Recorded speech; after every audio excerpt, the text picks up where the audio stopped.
Hey guys, the Common Man here. So I've got kind of a silly little knife here. It's kind of cool. I don't know. I really like it. We've got the Victorinox. It's a Victorinox Classic SD or SD Classic or something like that. It's one of their. I think it's a 58 millimeter Victorinox Swiss Army knives, and it's a pretty cool little guy.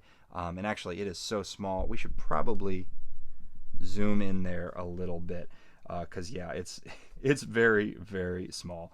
But I really like it. I mean, it comes with a lot of the features that I love about my larger, the 91 millimeters. It comes with the tweezers, and I want to say they're the same size as the 91 millimeter. It also comes with toothpick, which I use both of these actually quite a bit.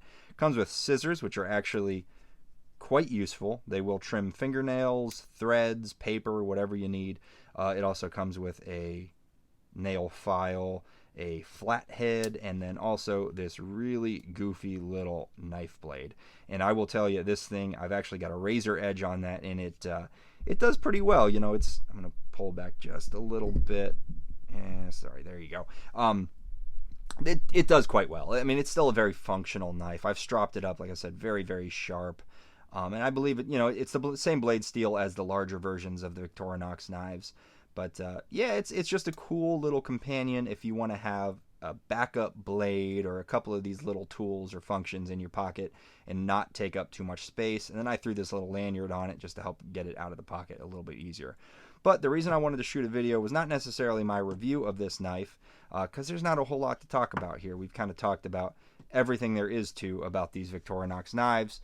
But what I really wanted to share was the fact that I got these pretty cool scales here. So these are milled titanium. They are frag pattern, and they have this incredible, well, let's pull it out of the package before I talk too much about it, because you'll see for yourself.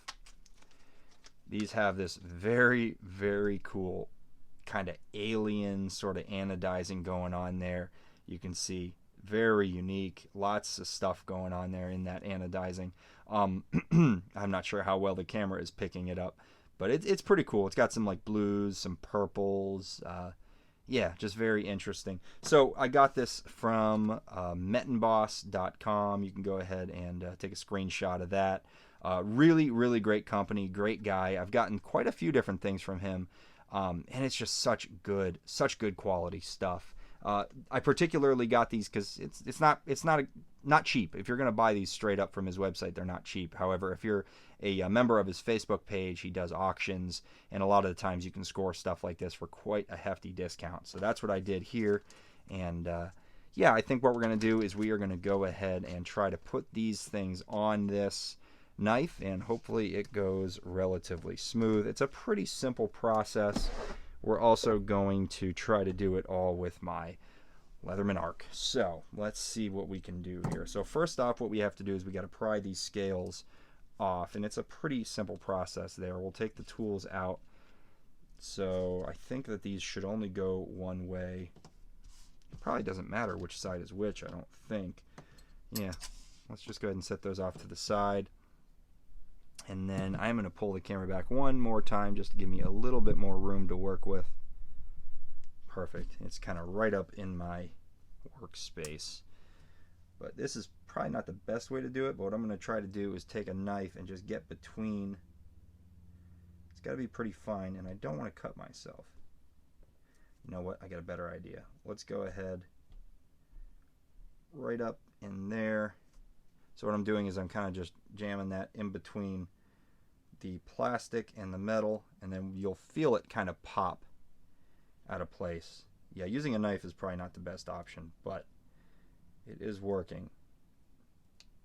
Awesome. So you just kind of got to get started. And the plastic that they use for these Swiss Army knives is kind of interesting. It's actually an extremely flexible, almost rubbery kind of plastic, so it's got a lot of flex to it, so you're not going to break it, you're not going to crack it, at least most likely you're not going to. But let's go ahead. So I've got that off, so I think, let's get both sides off. And this kind of shows you the construction as well.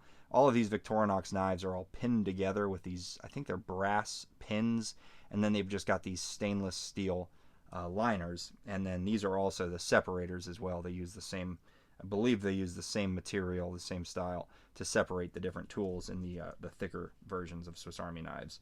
But we're going to do the same thing here. Like I said, probably using a knife isn't the best option, but I'm doing it very carefully.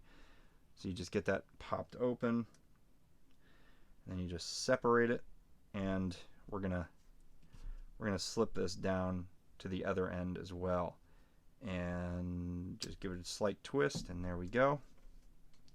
Oh, what am I doing? So we're gonna put that off to the side. All right, now we are ready to go ahead and put these guys on. So what I'm gonna do is just line it up. Oh yeah, I can already tell this is gonna be sweet.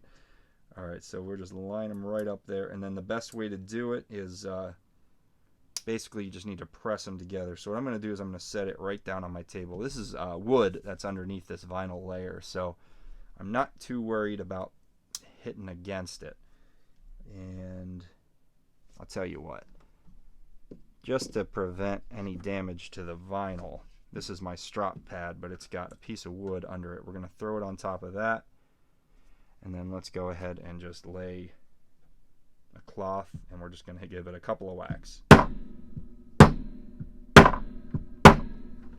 Okay, and all we're doing is we're just pressing these the holes on the scales down onto those brass pins. And it looks like as long as those gaps between the scales and the liners have closed up, that means it is fully seated. Got a little bit further to go on this side, so we're just going to give it another couple of whacks. And I'm using the hammer end of the arc, giving it a couple of good bangs there. And one more on this side. Oh,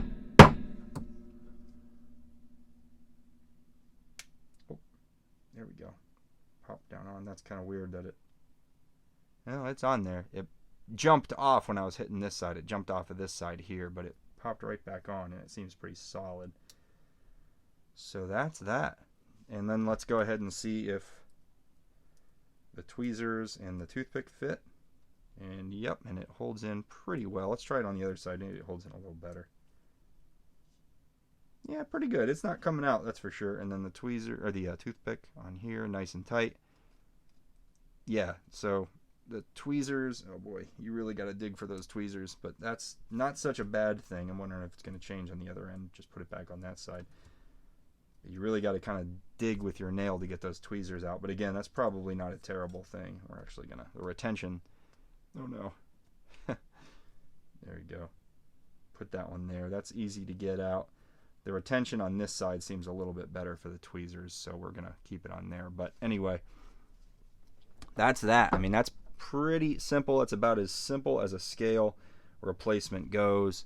And I remember the 91 millimeter was pretty much the same thing. You just pry them off, and you just use something to kind of whack them into place to get them seated down on those pins. But anyway, that's that. So it's now got aluminum frag pattern alien anodized scales from Metonboss, and everything functions just the way it's supposed to. Awesome. Yep, everything works perfect. So very cool. So a lot more interesting. Just a very cool little companion in the pocket if you want to have a backup blade, scissors, and there's so many options with these things. These little 58 millimeters come with a bunch of different setups, different tools. Some are even bladeless. And then you can also, of course, get the larger version. They make the 91 millimeter, and I think it's a 10. There's something bigger as well, like the Ranger or whatever it is. Lots of options with Swiss Army knives, and Metonboss makes scales for pretty much all of them. So definitely check them out. I'd highly recommend them. Anyway, thanks guys. Appreciate you watching. If you liked the video, leave a like. If you have any questions or comments, go ahead and drop those below. And if you want to see more of my knife and EDC content, please consider subscribing. I appreciate it. Bye.